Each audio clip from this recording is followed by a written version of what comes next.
Hello, my name is Vivek. Welcome to Smart BTech Education YouTube channel.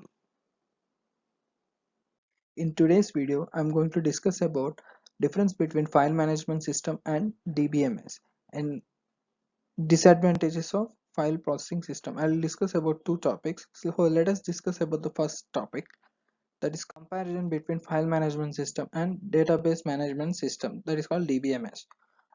In file management system, data redundancy is more, whereas data management system, data redundancy is less. In file management system, data is inconsistent, whereas data inconsistency is more, whereas in data management system, DBMS, data inconsistency is less.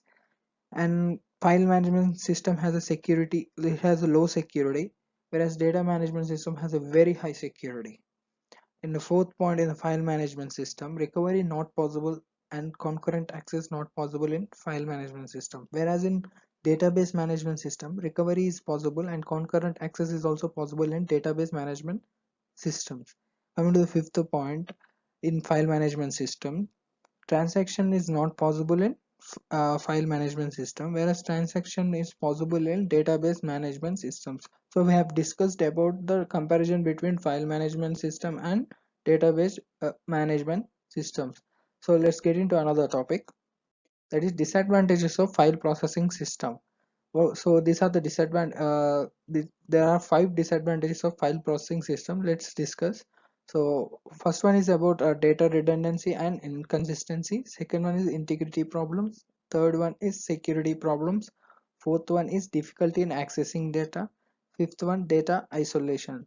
This is the disadvantages of file processing system. This is the last topic of today's video. As I promised you, I have provided a link in the description for the first chapter, for the full entire chapter 1 PDF. I've provided in the description. Please check the description box below and click on the link for downloading the first chapter PDF. In the next video, I'll discuss about the second chapter of, the name is transaction memo. I'll discuss about what is transaction properties, phases of transaction, what is recovery schedules, and what is a checkpoint. If you like this video, hit a like or subscribe to my channel for upcoming videos. Thanks for watching.